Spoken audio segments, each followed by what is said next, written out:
दिवाली रोशनी का त्योहार है, खुशियों का, परिवार का और जश्न का।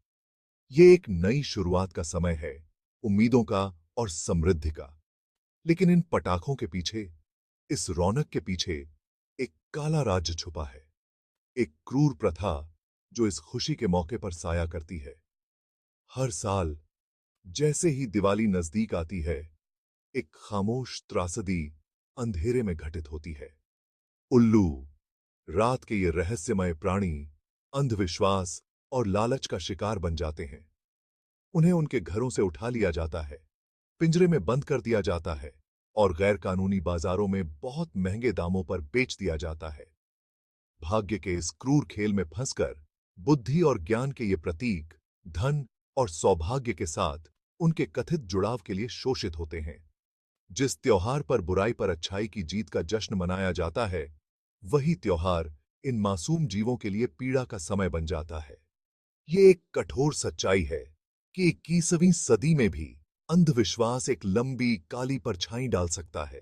आखिर उल्लू दिवाली से पहले क्यों पकड़े जाते हैं? इसका जवाब अंधविश्वास और गलत सूचनाओं के जाल में छिपा है।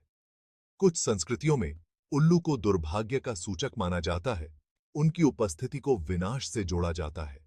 लेकिन भारत में स्थिति और भी जटिल है। उल्लू को लक्ष्मी, धन और समृद्धि की देवी से जोड़ा जाता है। कुछ लोग मानते हैं कि उल्लू की बलि देने से देवी प्रसन्न होती हैं। अन्य लोग उल्लू के अंगों को अनुष्ठानों में इस्तेमाल करते हैं। ये मान्यताएं समाज के कुछ वर्गों में गहराई से निहित हैं। उल्लू की बलि देना क्रूर और गैर कानूनी है। वन्य जीव संरक्षण अधिनियम उल्लू के शिकार पर रोक लगाता है। दिवाली से पहले के दिनों में उल्लू की मांग एक क्रूर और अवैध व्यापार को बढ़ावा देती है।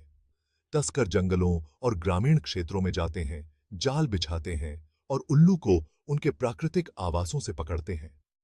ये पक्षी तंग पिंजरों में छिपाकर और अमानवीय परिस्थितियों में शहरों में तस्करी कर लाए जाते हैं। इन्हें गुप्त बाजारों में बेचा जाता है। जैसे जैसे दिवाली नजदीक आती है, इनकी कीमतें आसमान छूने लगती हैं। लेकिन इस व्यापार की कीमत मौद्रिक मूल्य से कहीं अधिक है। इसकी कीमत अनगिनत उल्लू के जीवन के रूप में चुकानी पड़ती है, जो हमारे पारिस्थितिकी तंत्र के नाजुक संतुलन को बिगाड़ता है। उल्लू केवल अंधविश्वास के शिकार नहीं है, वे हमारे पारिस्थितिकी तंत्र के महत्वपूर्ण सदस्य हैं, जो इसके संतुलन को बनाए रखने में महत्वपूर्ण भूमिका निभाते हैं। शीर्ष परभक्षी के रूप में उल्लू खाद्य श्रृंखला के शीर्ष पर बैठते हैं, जो कृंतकों, कीड़ों और अन्य छोटे जानवरों की आबादी को नियंत्रित करने में मदद करते हैं। एक अकेला उल्लू एक साल में सैकड़ों कृंतकों को खा सकता है, जो किसानों के लिए कीट नियंत्रण का एक प्राकृतिक और प्रभावी रूप प्रदान करता है और हमारी फसलों की रक्षा करता है। उनकी उपस्थिति जैव विविधता को बनाए रखने में मदद करती है, जो हमारे प्राकृतिक दुनिया के स्वास्थ्य और स्थिरता को सुनिश्चित करती है।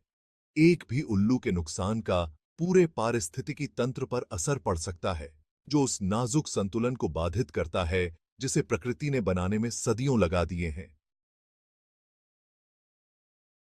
भाग 5 कानून और हमारे पंख वाले दोस्त।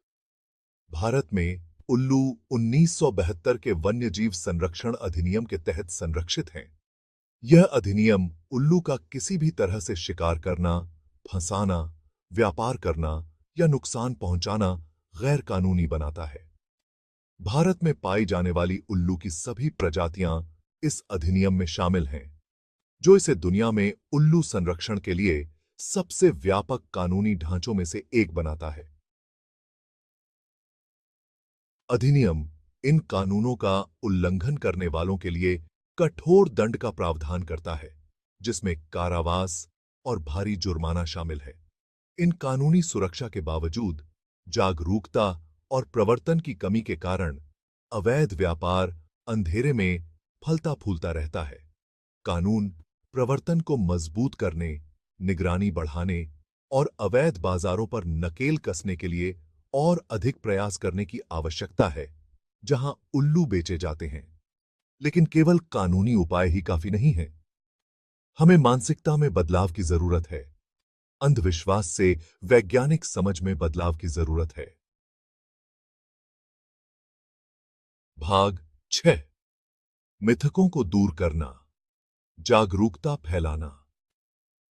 अवैध उल्लू व्यापार का मुकाबला करने के लिए एक बहुआयामी दृष्टिकोण की आवश्यकता है, जिसके मूल में जन जागरूकता हो।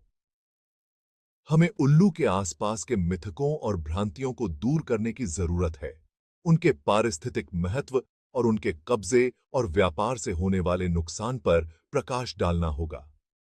शैक्षिक अभियान इस प्रयास में महत्वपूर्ण भूमिका निभा सकते हैं। पूरे देश में स्कूलों, कॉलेजों और समुदायों को लक्षित कर सकते हैं। हमें उल्लू संरक्षण के संदेश को फैलाने के लिए पोस्टर, पैम्फलेट, नुक्कड़ नाटक और सोशल मीडिया का उपयोग करके विभिन्न माध्यमों से लोगों तक पहुंचने की आवश्यकता है। धार्मिक नेता और सामुदायिक प्रभावशाली व्यक्ति इस प्रयास में महत्वपूर्ण भूमिका निभा सकते हैं। अपने मंच का उपयोग अंधविश्वासी मान्यताओं को चुनौती देने और जानवरों के साथ नैतिक व्यवहार को बढ़ावा देने के लिए कर सकते हैं। जागरूकता बढ़ाकर और समझ को बढ़ावा देकर हम एक ऐसा समाज बना सकते हैं जो उल्लू को उनके बेबुनियाद विश्वासों के लिए डरने या उनका शोषण करने के बजाय उनके पारिस्थितिक योगदान के लिए महत्व देता है। भाग 7। जिम्मेदारी से दिवाली मनाएं। दिवाली रोशनी का त्योहार, बुराई पर अच्छाई की जीत का जश्न है, आशा, खुशी और नई शुरुआत का समय है। आइए सुनिश्चित करें कि हमारा जश्न मासूम जिंदगियों की कीमत पर न हो। आइए हम उल्लू या किसी अन्य जानवर को नुकसान पहुंचाए बिना जिम्मेदारी से दिवाली मनाने का संकल्प लें। आइए अपने घरों को जागरूकता, करुणा और सभी जीवित प्राणियों के लिए सम्मान की रोशनी से रोशन करें। आइए इस दिवाली को न केवल हमारे लिए बल्कि हमारे ग्रह को साझा करने वाले सभी प्राणियों के लिए जीवन का उत्सव बनाएं। भाग 8। एक की शक्ति, संरक्षण में आपकी भूमिका। आप सोच रहे होंगे कि मैं क्या कर सकता हूं। मैं तो बस एक आदमी हूं, लेकिन एक की शक्ति को कभी कम मत आंकना। उल्लू के संरक्षण में हम में से प्रत्येक की भूमिका है। हम खुद को और अपने आसपास के लोगों को उल्लू के बारे में शिक्षित करके, मिथकों को दूर करके और समझ को बढ़ावा देकर शुरुआत कर सकते हैं। अगर आपको उल्लू को पकड़ने या व्यापार करने के बारे में कोई जानकारी मिलती है, तो तुरंत अधिकारियों को इसकी सूचना दें। उल्लू संरक्षण के लिए काम कर रहे संगठनों का समर्थन करें, अपना समय दें या उनके उद्देश्य के लिए दान करें। जब हम सब एक साथ आते हैं, तो छोटे-छोटे कार्य भी बड़ा बदलाव ला सकते हैं। भाग 9। उल्लू के लिए एक उज्जवल भविष्य। एक ऐसी दिवाली की कल्पना कीजिए जहां रात के आकाश को रोशन करने वाली एकमात्र रोशनी आतिशबाजी और दियों की हो। एक ऐसी दुनिया की कल्पना कीजिए जहां उल्लू को उनकी पारिस्थितिक भूमिका के लिए सम्मानित किया जाता है, जहां उनकी भूतिया पुकार डर का नहीं बल्कि आश्चर्य का स्रोत होती है।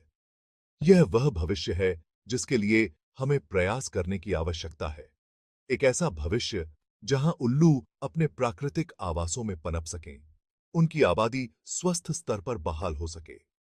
यह एक ऐसा भविष्य है जहां अंधविश्वास अब उनके भाग्य का फैसला नहीं करता है, जहां उन्हें लालच के शिकार के रूप में नहीं बल्कि संरक्षण में भागीदार के रूप में महत्व दिया जाता है। भाग 10। आइए उनकी दुनिया को रोशन करें, नष्ट नहीं। इस दिवाली पर आइए जिम्मेदारी से जश्न मनाने का संतीय कॉन्शियस एफर्ट करें। आइए अपने घरों को जागरूकता, करुणा और सभी जीवित प्राणियों के लिए सम्मान की रोशनी से रोशन करें। आइए उल्लू की रक्षा करने और ऐसे भविष्य के लिए काम करने का संकल्प लें जहां ये शानदार जीव हमारे आसमान में स्वतंत्र रूप से उड़ सकें। आइए इस दिवाली को न केवल हमारे लिए बल्कि हमारे ग्रह को साझा करने वाले सभी प्राणियों के लिए जीवन का उत्सव बनाएं। आइए उनकी दुनिया को रोशन करें, नष्ट नहीं।